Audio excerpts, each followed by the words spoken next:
Assalamualaikum warahmatullahi wabarakatuh. Anak-anak, di sini saya akan membahas materi tryout mata pelajaran sejarah Indonesia.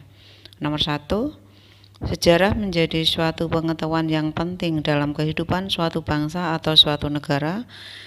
Melalui pelajaran sejarah akan mendapat gambaran tentang kehidupan masyarakat di masa lampau atau mengetahui peristiwa-peristiwa yang terjadi di masa lampau.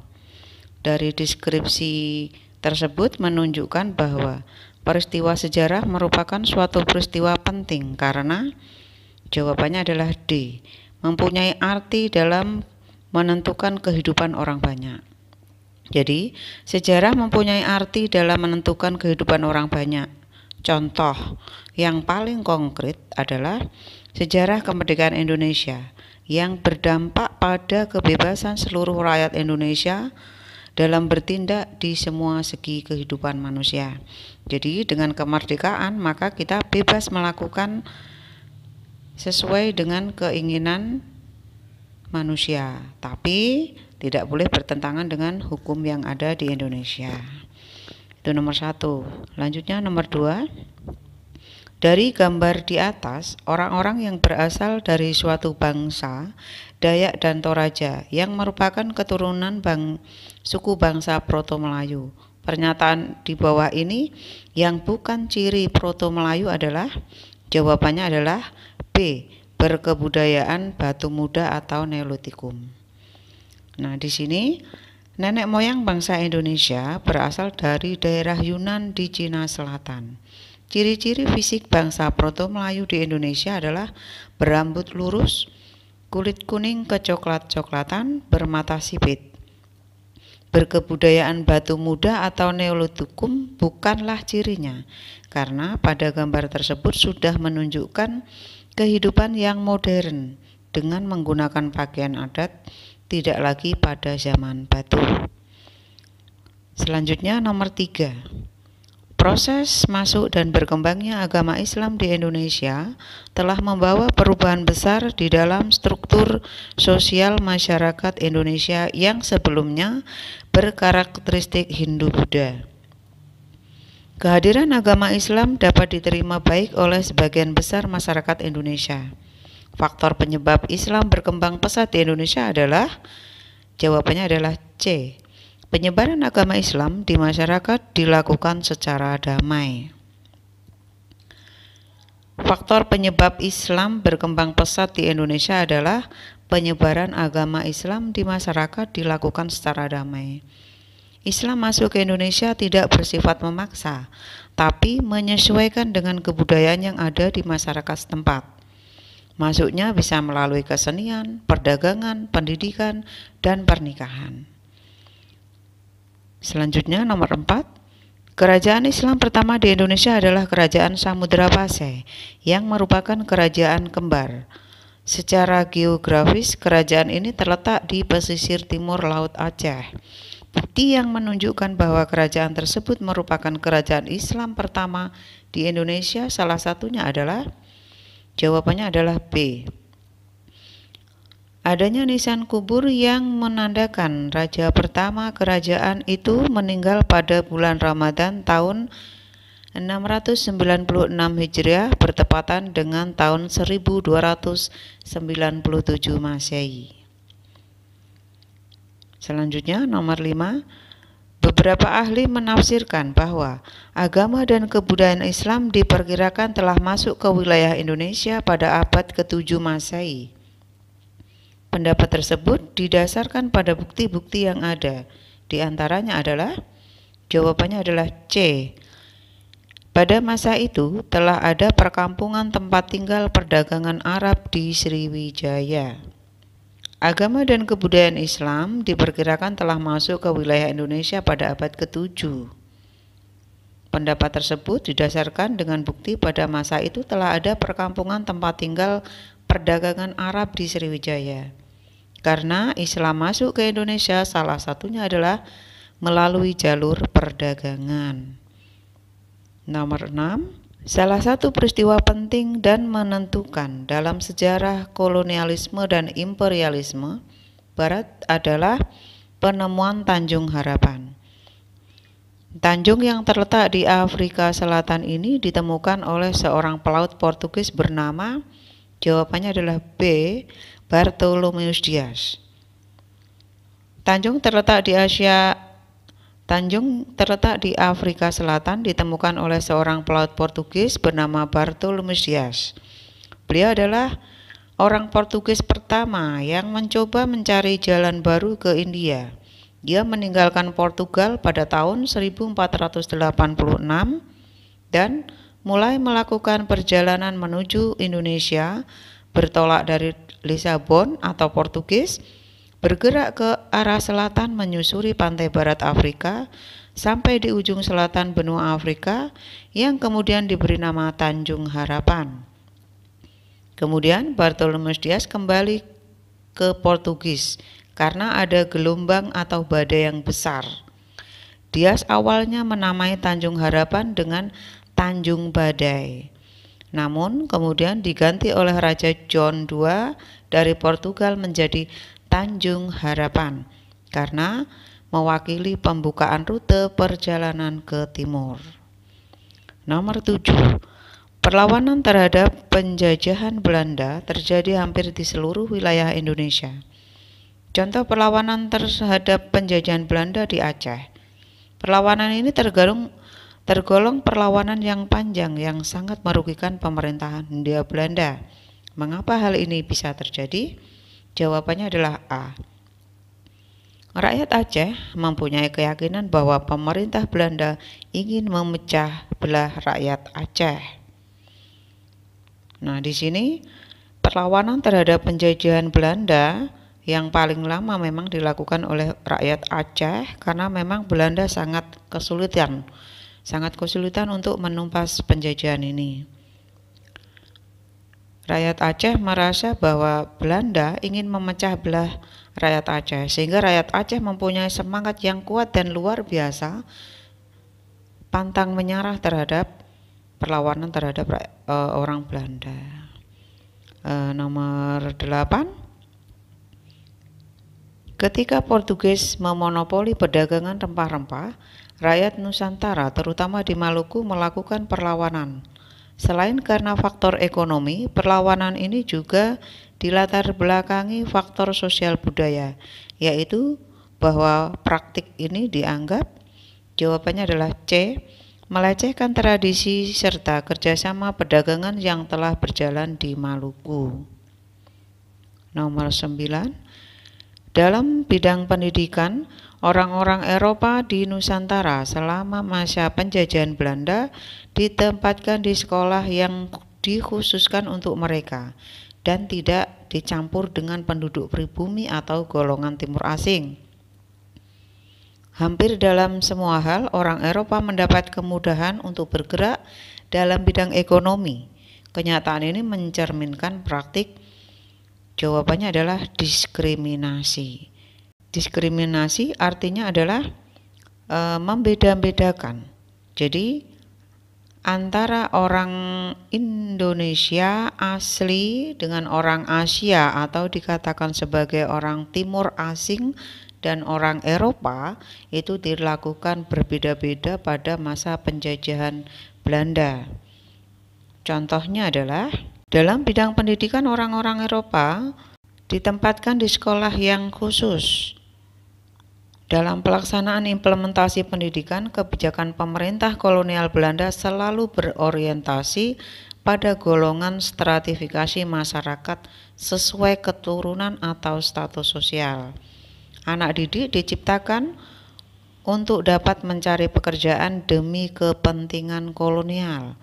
Sistem sekolah pun juga disusun menurut adanya perbedaan sosial yang ada dalam masyarakat Indonesia.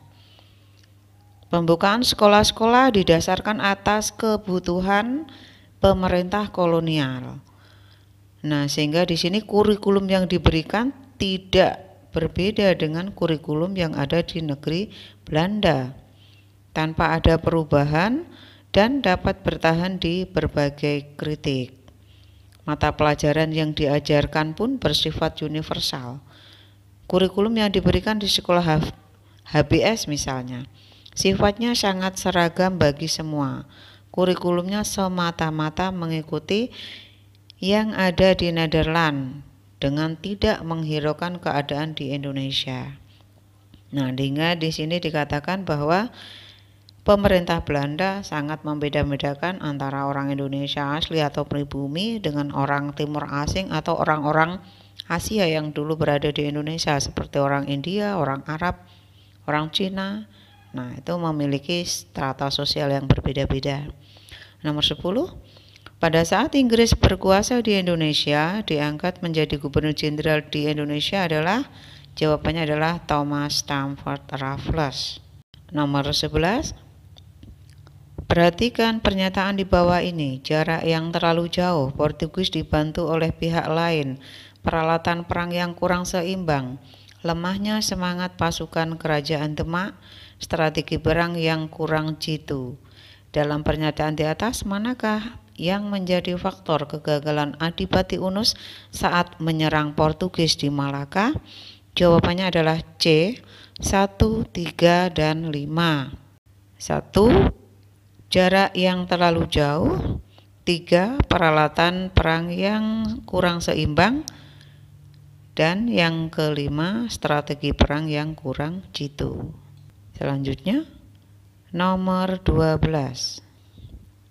Pada masa awal pendudukan Jepang di Indonesia, para tokoh pergerakan nasional bersikap kooperatif terhadap Jepang. Hal ini terbukti dengan dibentuknya Organisasi Pusat Tenaga Rakyat atau Putra oleh Jepang yang diketuai oleh Insinyur Soekarno. Jepang berharap organisasi tersebut dapat dijadikan alat untuk mendukung perang Jepang di Pasifik. Namun kenyataan sebaliknya, para tokoh memanfaatkan organisasi tersebut untuk, jawabannya adalah E, menanamkan semangat nasionalisme untuk mewujudkan Indonesia merdeka. Pada masa awal kemerdekaan Jepang di Indonesia, para tokoh pergerakan nasional bersifat kooperatif terhadap Jepang. Hal ini terbukti dengan dibentuknya organisasi Putra oleh Jepang yang diketuai oleh Insinyur Soekarno. Nah, di sini kita bersikap kooperatif, artinya adalah mau bekerja sama dengan pemerintah Jepang. Tapi dengan memanfaatkan kesempatan tersebut untuk menanamkan semangat nasionalisme untuk mewujudkan Indonesia merdeka. Selanjutnya nomor 13, untuk mengalahkan Sultan Hasanuddin, Belanda meminta bantuan kepada, jawabannya adalah A, Arupalaka. Belanda berhasil melakukan penaklukan Kesultanan Goa di Makassar pada tahun 1669 setelah mendapat bantuan dari Raja Bone, Arupalaka atau Arung Palaka, yang sedang terlibat perselisihan dengan Sultan Hasanuddin. Tentara Belanda saat itu sangat sedikit dan Makassar dilindungi benteng Bongaya yang kuat. Namun ketika Arung Palaka memihak Belanda, Makassar menghadapi kepungan serangan dua arah, dari laut oleh Belanda dan dari darat oleh Arung Palaka, sehingga akhirnya Sultan Hasanuddin harus kalah dan menandatangani perjanjian Bongaya. Dalam perjanjian ini, Belanda mendapatkan monopoli perdagangan di Makassar sehingga seluruh orang asing selain orang Belanda tidak boleh berdagang di Makassar. Selanjutnya nomor 14. Salah satu tokoh kebangsaan Belanda yang menentang sistem tanam paksa adalah, jawabannya adalah B, Douwes Dekker. Douwes Dekker yaitu Dr. Ernest Francis Eugen Douwes Dekker. Umumnya dikenal dengan nama Douwes Dekker atau Danudirja Setiabudi. Ia adalah seorang peletak dasar nasionalisme Indonesia di awal abad 20. Penulis yang kritis terhadap kebijakan pemerintah Hindia Belanda, wartawan, aktivis politik, serta penggagas nama Nusantara sebagai nama untuk Hindia Belanda yang merdeka. Setiabudi adalah salah satu dari tokoh tiga serangkai pejuang pergerakan kemerdekaan Indonesia selain Dr. Cipto Mangunkusumo dan Suwardi Suryaningrat. Nomor 15. Perhatikan data berikut. 1. Munculnya golongan elit baru. 2. Munculnya gagasan kebangsaan. 3. Penderitaan rakyat akibat penjajahan. 4. Kemenangan Jepang atas Rusia tahun 1905. 5. Munculnya gerakan kebangsaan di India, Pakistan, dan Filipina. Dari data tersebut, faktor luar atau eksternal lahirnya pergerakan nasional Indonesia ditunjukkan oleh nomor 2, 4, dan 5. 2. Munculnya gagasan kebangsaan. 4. Kemenangan Jepang atas Rusia tahun 1905. 5. Munculnya gerakan kebangsaan di Pakistan dan Filipina. Kemenangan Jepang atas Rusia dan munculnya gerakan kebangsaan di Pakistan dan Filipina memberi semangat bagi bangsa Indonesia, karena orang Asia dapat mengalahkan orang Eropa. Berarti bangsa Indonesia juga bisa mengalahkan Belanda yang menguasai Indonesia. Nomor 16. Setelah bangsa Indonesia berhasil mencapai kemerdekaan pada tanggal 17 Agustus 1945, tidak berarti bangsa Indonesia terbebas dari penguasaan bangsa asing. Negara Republik Indonesia dibagi menjadi negara-negara bagian dan daerah-daerah otonom atau satuan kenegaraan oleh Belanda dengan tujuan memperkecil wilayah kekuasaan RI. Hal ini memicu timbulnya pertempuran di berbagai daerah. Sebagai contohnya adalah pertempuran di Surabaya. Terjadinya pertempuran ini disebabkan karena Belanda, jawabannya adalah C, ingin menanam kembali kekuasaannya di Indonesia. Pertempuran Surabaya merupakan pertempuran tentara dan milisi pro kemerdekaan Indonesia dan tentara Britania Raya dan India Britania. Puncaknya terjadi tanggal 10 November 1945. Pertempuran ini adalah perang pertama pasukan Indonesia dengan pasukan asing setelah proklamasi kemerdekaan Indonesia dan satu pertempuran terbesar dan terberat dalam sejarah Revolusi Nasional Indonesia yang menjadi simbol nasional atas perlawanan Indonesia terhadap kolonialisme. Usai pertempuran ini, dukungan rakyat Indonesia dan dunia internasional terhadap perjuangan kemerdekaan Indonesia semakin kuat, sehingga 10 November diperingati sebagai Hari Pahlawan di Indonesia. Nomor 17, pernyataan berikut yang benar tentang pemberontakan PKI Madiun adalah jawabannya B, karena kecewa dengan Kabinet Hatta. Pemberontakan PKI pada tahun 1948 atau yang disebut juga dengan peristiwa Madiun adalah pemberontakan komunis yang terjadi pada tanggal 18 September 1948 di kota Madiun. Pemberontakan ini dilakukan oleh Front Demokrasi Rakyat yang terdiri atas Partai Komunis Indonesia, Partai Sosialis Indonesia, Partai Buruh Indonesia, Pemuda Rakyat, dan Sentral Organisasi Buruh Seluruh Indonesia. Presiden Soekarno menunjuk Hatta membentuk kabinet baru. Dalam membentuk kabinet koalisi, Hatta mengikut sertakan semua partai untuk menggalang persatuan nasional. Pada saat itu sayap kiri mendapat 3 kursi, tapi mereka meminta 4 kursi. Hatta tidak dapat mengabulkan permintaan sayap kiri karena ditentang dengan Partai Masyumi. Akhirnya Hatta menjadi Perdana Menteri dan Menteri Pertahanan. Posisi yang diminta oleh sayap kiri kabinet ini didukung Partai Masyumi, PNI, Partai Katolik, dan Parkindo. Satu-satunya sayap kiri yang masuk kabinet ialah Supeno sebagai Menteri Pembangunan dan Pemuda atas nama perseorangan. Amir Syarifuddin lantas membentuk FDR guna melancarkan oposisi atau menentang terhadap pemerintah kabinet Hatta. FDR merupakan gabungan partai dan organisasi kiri yang terdiri dari Partai Sosialis, Partai Komunis Indonesia, Partai Sosialis Indonesia, Serikat Organisasi Buruh Seluruh Indonesia, dan Barisan Tani Indonesia.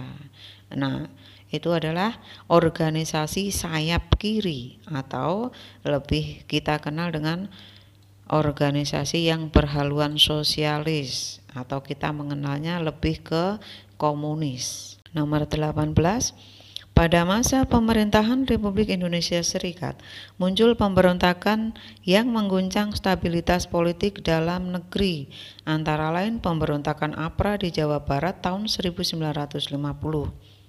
Tujuan APRA adalah mempertahankan bentuk negara federal Pasundan di Indonesia dan mempertahankan adanya tentara sendiri pada setiap negara bagian RIS. Usaha yang dilakukan pemerintah untuk menyelesaikan pemberontakan APRA pada tahun 1950 adalah melucuti senjata tentara Belanda yang dipakai pemberontak dan dimusnahkan. Selanjutnya nomor 19. Pernyataan berikut benar tentang gerakan Andi Aziz, kecuali jawabannya adalah E, diwarnai perebutan kantor telekomunikasi dan lapangan terbang. Peristiwa Andi Aziz adalah upaya pemberontakan yang dilakukan oleh Andi Aziz, seorang mantan perwira KNIL yang berusaha untuk mempertahankan keberadaan negara Indonesia Timur dan enggan kembali ke negara kesatuan Republik Indonesia.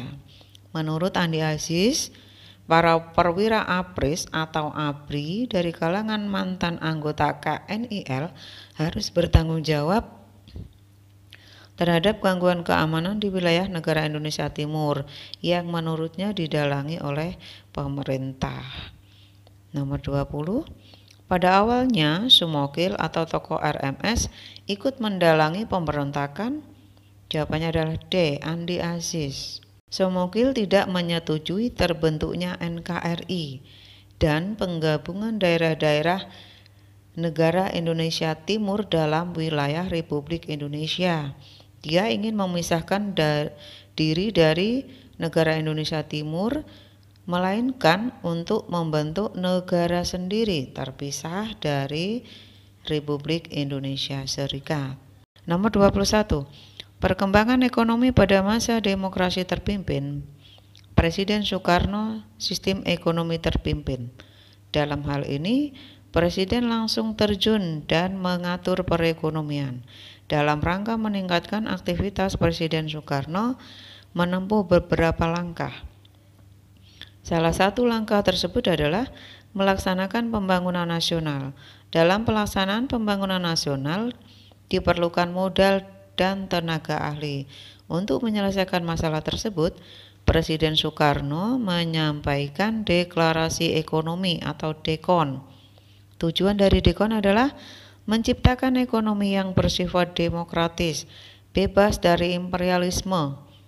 Pada pelaksanaan, DEKON tidak mengatasi kemerosotan ekonomi, bahkan malah memberatkan rakyat.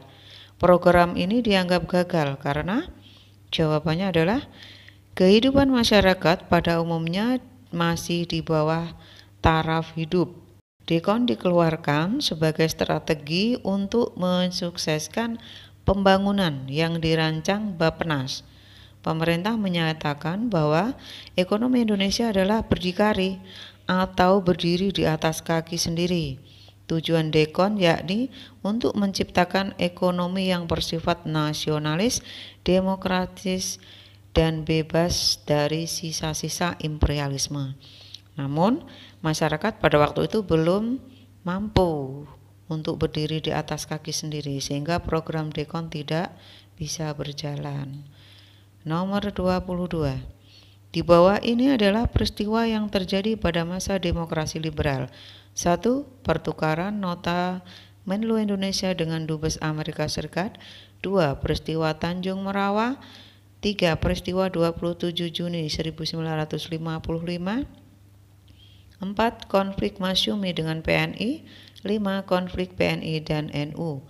Peristiwa yang menjadi penyebab berakhirnya Kabinet Ali Sastro Amijoyo adalah, jawabannya adalah E, 3 dan 5, yaitu peristiwa 27 Juni dan konflik PNI dan NU. Pada tanggal 27 Juni terjadi suatu aksi boikot dari kalangan perwira AD terhadap pengangkatan Bambang Utoyo sebagai Kasat. Para perwira AD menolak menghadiri acara pelantikan itu karena menganggap pengangkatan Bambang Utoyo sebagai Kasat tidak sesuai dengan isi Piagam Yogya. Upacara pelantikan ini bahkan hanya diiringi oleh barisan musik pemadam kebakaran Kota Jakarta. Sedangkan yang kedua yaitu konflik PNI dan NU.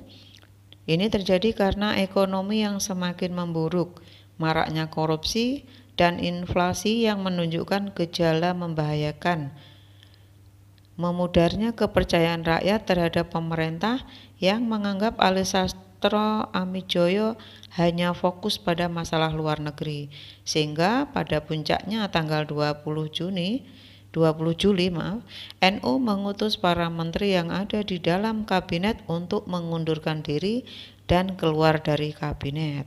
Nomor 23, gagasan Profesor Dr. Sumitro Joyo Hadikusumo untuk membangun ekonomi nasional yang kemudian diterapkan oleh Kabinet Natsir dengan sistem A. Ekonomi Gerakan Banteng. Ekonomi Gerakan Banteng itu adalah program di mana kebijakan ekonomi yang diluncurkan pemerintah Indonesia pada bulan April tahun 1950 secara resmi dihentikan pada tahun 1957.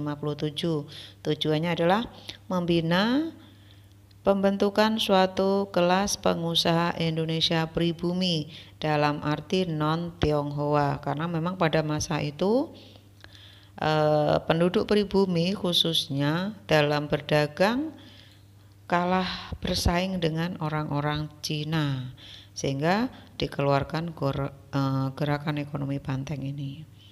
Nomor 24, pemilu pertama di Indonesia diselenggarakan pada masa pemerintahan. Jawabannya adalah C. Kabinet Burhanuddin Harahap. Pemilu pada tahun 1955 adalah pemilihan umum yang pertama di Indonesia. Pemilu ini sering dikatakan sebagai pemilu yang paling demokratis. Pemilu ini dilaksanakan saat keamanan negara masih kurang kondusif. Beberapa daerah dirandang kekacauan oleh pemberontakan DITII, khususnya pemimpinnya adalah Kartosuwiryo. Dalam keadaan seperti ini, anggota angkatan bersenjata dan polisi juga memilih. Mereka yang bertugas di daerah rawan digilir datang ke tempat pemilu. Pemilu akhirnya pun berlangsung aman. Pemilu akhirnya di sini memilih anggota DPR dan konstituante. Jadi berbeda dengan pemilu pada masa sekarang, bahwa pemilu yang sekarang TNI Polri tidak memiliki hak untuk bersuara atau tidak berhak memberikan suara di dalam pemilu. Kemudian kita juga sekarang tidak memilih konstituante, tapi pada sekarang kita memilih presiden, wakil presiden, dan anggota DPR. Bahkan sekarang lebih lagi kita memilih ketua atau kepala daerah seperti bupati, wali kota, gubernur. Nah, itu juga diadakan pemilu, sehingga dinamakan, kalau yang sekarang namanya adalah pemilu yang bersifat langsung. Maksudnya rakyat langsung bisa memilih siapa yang akan dipilih kandidatnya. Kalau dulu hanya melihat partainya, tidak tahu yang menjadi kandidatnya siapa. Nomor 25. Dari sudut politik terselenggaranya KAA di Bandung pada tahun 1955 besar artinya bagi bangsa Indonesia, karena jawabannya adalah C. Makin besar dukungan negara-negara Asia Afrika terhadap pengembalian Irian Barat. Nomor 26. Perhatikan daftar kebijakan luar negeri pemerintah Republik Indonesia sebagai berikut. 1. Tahun 1966 Indonesia menormalisasi hubungan persahabatan dengan Malaysia. 2. Indonesia membagi kekuatan politik dunia menjadi NEVO dan OLDEVO. 3. Mengirimkan delegasi peserta Olimpiade Internasional. 4. Indonesia menjadi anggota New Emerging Force. 5. Indonesia memprakarsai pembentukan ASEAN. 6. Indonesia masuk menjadi anggota PBB yang ke-60. Dari daftar kebijakan politik luar negeri tersebut yang mencerminkan pelaksanaan politik luar negeri bebas aktif pada masa Orde Baru ditunjukkan oleh nomor, jawabannya adalah C, 1, 3, 5, dan 6. 1. Tahun 1966, Indonesia menormalisasi hubungan persahabatan dengan Malaysia. Karena memang Indonesia pernah mengalami konfrontasi dengan Malaysia, yaitu keinginan Federasi Malaya atau Persekutuan Tanah Melayu untuk menggabungkan Brunei, Sarawak, dan Sabah ke dalam Federasi Malaysia, yang mana tindakan tersebut merupakan pelanggaran atas persetujuan Manila yang ditandatangani oleh Indonesia, Filipina, dan Federasi Malaysia. Situasi tersebut membuat Indonesia melalui Presiden Soekarno menuduh Malaysia sebagai boneka imperialis Inggris untuk melakukan penjajahan di wilayah Nusantara sehingga berpotensi membahayakan revolusi Indonesia. Nah, konfrontasi dengan Malaysia kemudian diumumkan Presiden Soekarno dengan mengumumkan Dwi Komando Rakyat atau Dwi Kora pada tanggal 3 Mei 1964 di Jakarta dan diikuti dengan pembentukan Komando Penyerangan atas Malaysia yang bernama Komando Mandala Siaga atau Kolaga di bawah pimpinan Marsikal Madya Omar Dhani. Kemudian yang selanjutnya nomor 27. Pada masa pemerintahan Orde Baru 1966 sampai 1998 bertekad mengabdi pada kepentingan rakyat dan nasional dilandasi semangat dan jiwa Pancasila serta Undang-Undang Dasar 1945. Salah satu kebijakan pemerintah Orde Baru adalah menerapkan Dwifungsi ABRI. Dwifungsi ABRI merupakan konsep dasar militer dalam menjalankan peran sosial politik di Indonesia. Dampak dikeluarkannya kebijakan politik tersebut adalah, jawabannya adalah D. Separuh jajaran pemerintahan sipil diisi oleh perwakilan dari ABRI. Salah satu kebijakannya dengan Dwifungsi ABRI tadi, Indonesia, maka karena memang pada awalnya TNI Polri bisa memberikan suara dalam pemilu, akhirnya jajaran pemerintahan separuhnya diisi oleh perwakilan dari ABRI. Berbeda dengan sekarang, TNI Polri tidak ada yang menjadi anggota DPR. Selanjutnya nomor 28. Dua partai hasil penyederhanaan partai pada masa Orde Baru adalah, jawabannya adalah B, P3 dan PDI.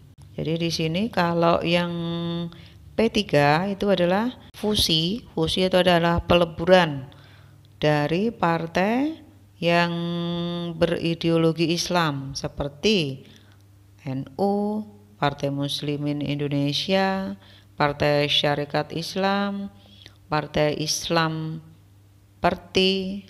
Nah, di sini bergabung menjadi P3. Sedangkan yang dari PDI ini berselang 5 hari tanggal 10 Januari 1973. Di sini ada PNI, kemudian ada Partai Musyawarah Rakyat Banyak atau Murba, Ikatan Pendukung Kemerdekaan Indonesia atau IPKI, kemudian Partai Kristen Indonesia dan Partai Katolik. Nah, di sini fusi menjadi PDI. Lanjutnya nomor 29. Salah satu tindakan yang dilakukan oleh pemerintah Orde Baru dalam mengekang kebebasan pers adalah A. Pemberedelan media. Pemberedelan media atau pers terjadi pada masa Orde Baru disebabkan oleh sikap otoriter penguasa terhadap pers dengan membersihkan pers yang bersifat komunis dan pers yang kritis mengontrol setiap kebijakan pemerintah.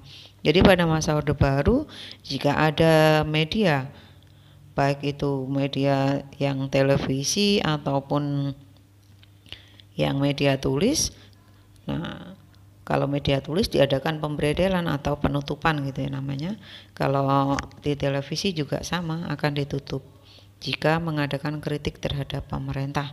Berbeda dengan sekarang yang kita bisa melihat banyak acara secara terang-terangan, transparan, kita bisa mengkritik pemerintah. Nomor 30. Pada tanggal 12 Maret 1966, PKI dan ormas-ormasnya dibubarkan dengan alasan, jawabannya adalah D, PKI terbukti telah melakukan pemberontakan. Nah, di sini terbukti bahwa PKI memang berideologi komunis, PKI melakukan aksi fitnah terhadap ABRI, PKI selalu meresahkan masyarakat, PKI terbukti melakukan pemberontakan, dan PKI tidak mendukung Presiden Soekarno, sehingga akhirnya PKI harus dibubarkan. Nomor 31. Sesaat setelah pengemban Super Semar, Lejen Soeharto mengamankan sejumlah menteri yang dianggap terlibat G30S PKI, selanjutnya menyusun kabinet. Jawabannya adalah Kabinet Ampera yang diganti dengan menggantikan Kabinet Dwi Korra. Nomor 32. Para pelajar dan mahasiswa adalah kelompok yang kritis terhadap pemerintah. Pada akhir masa pemerintahan Presiden Soekarno, pelajar dan mahasiswa membentuk berbagai kesatuan aksi. Berbagai kesatuan aksi tersebut menyerukan Tritura, yang salah satu isinya adalah, jawabannya adalah B, bubarkan PKI dan ormas-ormasnya. Nah, di sini selain itu isi Tritura yang lain adalah pembersihan Kabinet Dwi Korra dari unsur-unsur yang terlibat G30S PKI, atau dikatakan dengan reshuffle Kabinet Dwi Korra. Kemudian yang C, penurunan harga atau perbaikan ekonomi rakyat. Nomor 33. Semangat yang menjiwai kelahiran Orde Baru pada awalnya adalah, jawabannya adalah E, koreksi menyeluruh terhadap berbagai penyimpangan pada masa Orde Lama. Nah, di sini penyimpangan yang terjadi pada masa Orde Lama contohnya adalah adanya penyimpangan ideologi, yaitu penerapan konsep nasionalis, agama, dan komunis. Nah, di sini Presiden Soekarno pada masa itu menggabungkan antara nasionalis, agama, dan komunis. Nah, di sini yang bertentangan dengan Pancasila, ideologi komunis. Kemudian yang B, pemusatan kekuasaan oleh presiden sehingga kewenangannya melebihi ketentuan yang diatur dalam Undang-Undang 1945. Dikatakan tadi bahwa sistemnya demokrasi terpimpin, semuanya terpimpin pada presiden, yaitu Presiden Soekarno. Dan di sini dikatakan sebagai sebuah penyimpangan pada masa Orde Lama. Yang ketiga, MPRS mengangkat Insinyur Soekarno sebagai presiden seumur hidup. Nah, di sini tidak diperkenankan sesuai dengan Undang-Undang Dasar 45 bahwa presiden itu dipilih secara bertahap 5 tahun dan bisa dipilih kembali setelah menang di dalam pemilu. Tidak dikatakan sebagai presiden seumur hidup. Nomor 34. Upaya peningkatan hasil pertanian revolusi hijau harus disertai dengan tanggung jawab terhadap kelestarian lingkungan alam. Revolusi hijau di Indonesia dilaksanakan melalui program, jawabannya adalah C, Panca Usaha Tani. Namanya Panca mesti ada 5. Nah, meliputi 1, pemilihan bibit unggul, 2, pengolahan tanah yang baik, 3, pemupukan yang tepat, 4, pengendalian hama dan penyakit tanaman, 5, pengairan atau irigasi yang baik. Nomor 35, konsep dwi fungsi ABRI pertama kali diperkenalkan oleh, jawabannya adalah C, 11 November 1958 oleh Jenderal Nasution. Dwifungsi sekaligus digunakan untuk membenarkan militer dalam meningkatkan pengaruhnya di pemerintahan Indonesia, termasuk kursi di parlemen hanya untuk militer dan berada di posisi teratas dalam pelayanan publik nasional secara permanen.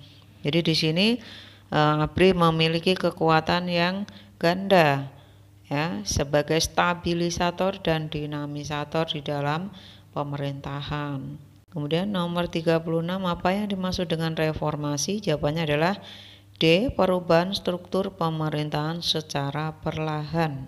Reformasi di Indonesia terjadi pada masa para mahasiswa pada masa itu tahun 1998 yang menjatuhkan kekuasaan Presiden Soeharto atau era Orde Baru diganti dengan era reformasi, di mana seluruh mahasiswa yang ada di Indonesia mengadakan demonstrasi, turun ke jalan ataupun datang ke gedung pemerintahan yang berada di kantor DPR MPR untuk memaksa Presiden Soeharto turun dari jabatannya, dan berhasil, sehingga sekarang kita memasuki pada masa era reformasi. Nomor 37, krisis kepercayaan. Perhatikan data berikut. Krisis kepercayaan, tragedi Semanggi, tragedi Trisakti, krisis ekonomi, praktek KKN. Data-data tersebut di atas merupakan latar belakang munculnya gerakan reformasi adalah, jawabannya adalah C, yang ketiga, yaitu tragedi Trisakti. Nah, di sini terjadi kerusuhan pada waktu itu.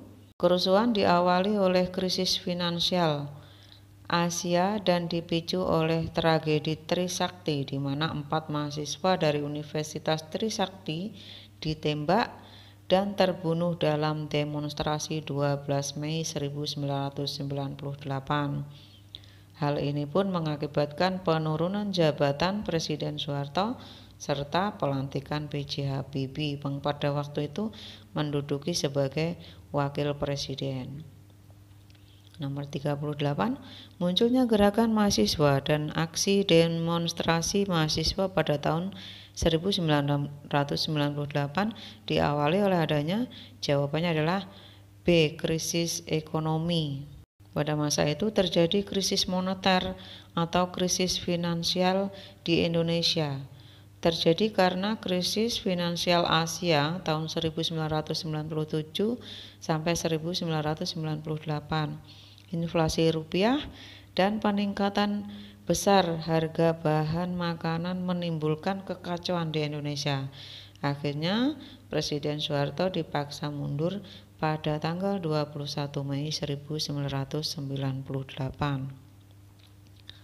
Nomor 39, di bawah ini adalah tuntutan mahasiswa pada pemerintah dalam bidang perbaikan hukum, yaitu penegakan supremasi hukum. Jawabannya, yang dimaksud dengan supremasi hukum adalah hukum dapat dilakukan secara adil dan tidak memihak baik kepada pejabat maupun kepada rakyat, sehingga hukum tidak mempunyai kekuatan untuk menghukum tanpa pandang bulu. Jadi di sini maksudnya hukum diperlakukan semuanya bagi seluruh rakyat Indonesia tanpa terkecuali. Tidak kalau yang pejabat hukumannya ringan, kalau rakyat jelata hukumannya berat, padahal kasusnya lebih berat yang pejabat. Nah, di sini namanya hukum tidak memiliki kekuatan hukum atau supremasi hukum. Selanjutnya nomor 40, pada tahun 1998 kondisi bangsa Indonesia mengalami kekacauan dalam segala bidang kehidupan. Hal ini berdampak pada gerakan mahasiswa di seluruh rakyat Indonesia. Tujuan para mahasiswa melakukan long march menuju gedung DPR MPR adalah, jawabannya adalah E, menuntut reformasi total. Yang dimaksud di sini adalah perubahan secara total dalam segala aspek kehidupan manusia. Nah, di sini berarti dalam bidang ekonomi, politik, sosial, kebudayaan, semua ingin dirubah sehingga dikatakan reformasi total atau perubahan secara total. Nomor 41. First interest merupakan kepentingan yang tertanam dengan kuat pada suatu kelompok. Kelompok ini biasanya berusaha untuk mengontrol suatu sistem sosial atau kegiatan untuk keuntungan sendiri. Beri 3 contoh pemberontakan kategori first interest. Jawabannya adalah 1. Pemberontakan APRA, 2. Pemberontakan RMS, 3. Pemberontakan Andi Aziz. Nomor 42. Kartosuwiryo dengan DITII tidak mau mengakui pemerintah RI di Jawa Barat. Maka pemerintah pun bersikap tegas. Sejak tahun 1959, pemerintah mulai melakukan gerakan operasi militer. Operasi terpadu Pagar Betis digelar di mana tentara pemerintah menyertakan juga masyarakat untuk mengepung tempat-tempat pasukan DITII berada. Sebutkan 2 tujuan operasi terpadu Pagar Betis. Jawabannya adalah 1. Mengepung markas pemberontak di Gunung Geber di bawah pimpinan Divisi Siliwangi, mengepung wilayah-wilayah yang menjadi basis kekuatan DITII. Yang kedua, membatasi ruang gerak DITII sehingga akhirnya Kartosuwiryo berhasil ditangkap di Gunung Geber. 43. Jelaskan satu faktor penyebab utama seringnya terjadi pergantian kabinet pada masa demokrasi parlementer. Jawabannya, adanya sistem multipartai yang justru menimbulkan persaingan dan saling menjatuhkan antar partai. Hal tersebut memicu setiap partai untuk mementingkan kepentingan masing-masing partai dan membuat pemerintah tidak stabil. 44. Berbagai upaya mereka lakukan agar bisa menjadikan Papua sebagai bagian dari negara Republik Indonesia. Muncullah tokoh-tokoh yang memiliki peran besar dalam upaya integrasi tersebut. Sebutkan 3 tokoh yang berperan besar memperjuangkan nasionalisme di Papua. Integrasi artinya menyatukan diri dengan pemerintah Indonesia ya. Jawabannya adalah Frans Kaisiepo, 2. Martin Inde, dan 3. Silas Papare. Yang terakhir, pada hari Minggu 5 Juli 1959 pukul 17.00 dalam suatu upacara resmi yang berlangsung selama 15 menit di Istana Merdeka, Presiden Soekarno mengumumkan yang memuat 3 hal pokok secara urut, yaitu 1. Pembubaran konstituante, 2. Berlakunya kembali Undang-Undang Dasar 1945 dan tidak berlakunya Undang-Undang Dasar 1950, 3.